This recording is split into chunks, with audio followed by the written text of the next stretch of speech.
saya nggak banyak-banyak. Ini terkait dengan BPJS.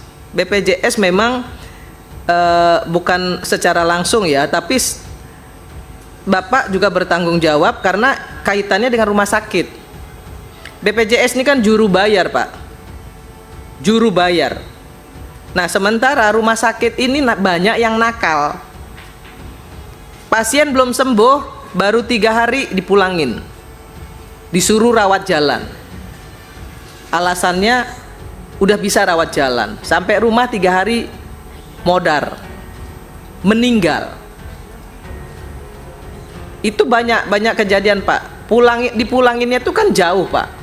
Kalau dari rumah sakit di Palembang misalnya, dari rujukan Oku Selatan ke Palembang itu 7 jam. Kemudian sudah dirujuk sampai ke rumah sakit Muhammad Hussein. Sampai rumah sakit Muhammad Hussein masih nunggu lagi 2 hari, nggak bisa masuk. Karena katanya kamarnya nggak ada. Kalau saya nggak bentak-bentak itu yang namanya Direktur Utama Rumah Sakit Hussein itu, mungkin nggak masuk. Dan apa iya harus kita bentak-bentak dulu baru kemudian pasien-pasien BPJS itu bisa masuk ke dalam ke rumah sakit perawatan untuk dirawat. Nah, yang nakal ini bukan BPJS-nya tapi rumah sakitnya. Nah, rumah sakit itu ranahnya Menteri Kesehatan karena RSUD. Nah, ini parah nih, Pak. 3 hari dikeluarin. Bahkan kadang ada rujukan dari daerah dirujuk ke rumah sakit Muhammad Hussein, sampai di sana cuma dikasih obat disuruh pulang. Gila nggak tuh? Saya telepon itu direkturnya. Saya bilang nanti saya akan laporkan langsung kepada Pak Menteri ini kalau kerjaan anak buah ibu nggak ibu beresin nih. Jauh-jauh 7 jam dari Oku Selatan ke rumah sakit Hussein cuma dikasih obat terus disuruh pulang. Karena BPJS. Nah, ini yang harus juga menjadi perhatian Kementerian Kesehatan. Yang terakhir terkait dengan PP, Peraturan Pemerintah Undang-Undang Kesehatan kita. Ini juga, Pak, karena kami ini yang membuat undang-undang itu bersama bapak-bapak, kami harus tahu dan wajib tahu turunan dari PP-nya seperti apa. Sehingga kita nanti akan menyampaikan ke bawahnya itu bisa benar gitu loh.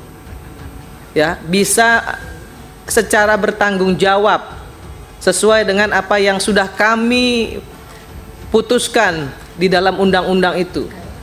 Sesuai dengan apa yang sudah kita sampaikan, tuangkan di undang-undang itu. Jadi PP-nya kita harus dilibatkan. Kita harus tahu, jangan sampai nanti seperti undang-undang Omnibus Law tenaga kerja.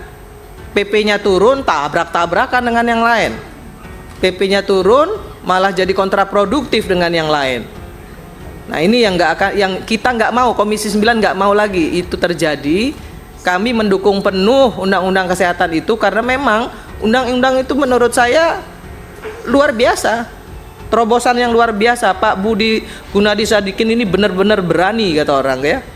Dan kita Komisi 9 ini juga mendukung beliau, bukan kaleng-kaleng gitu ya.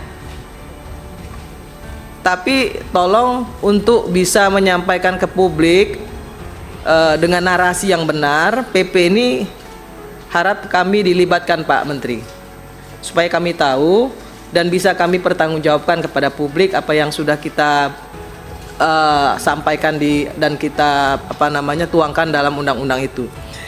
Mungkin itu saja yang bisa saya sampaikan. Terakhir lagi, ada satu lagi boleh ya Pak ya, sedikit Pak. Saya membaca buku yang ditulis oleh Profesor Daldiono, Dokter Bijak Pasien Pintar. Saya baca bukunya, itu bagus sekali, Dokter Bijak Pasien Pintar. Jadi artinya dokter itu harus bijak menjelaskan penyakit seseorang. Jangan cuman visit 2 detik, 5 menit aja nggak sampai terus langsung keluar. Itu kan kebanyakan seperti itu. Datang, pijit kanan, pijit kiri, 2 menit, 3 menit langsung kabur. Ya. Nah, sementara pasiennya juga banyak yang bego, blow on. Dia dikasih obat, dia nggak tahu apakah obat itu punya efek samping bagi dia Seperti saya contohnya, saya punya asam lambung, saya nggak boleh dikasih obat yang kemudian punya efek samping dengan lambung saya seperti itu. Nah itu ditulis oleh Dr. Prof. Daldiono, bagus sekali Pak. Ya, dan itu mungkin harus menjadi tagline-nya Kementerian Kesehatan, dokter bijak, pasien pintar, sehingga dokternya bisa dihormati, pasiennya juga merasa senang ya Pak ya, merasa bahwa dokter-dokternya juga bertanggung jawab.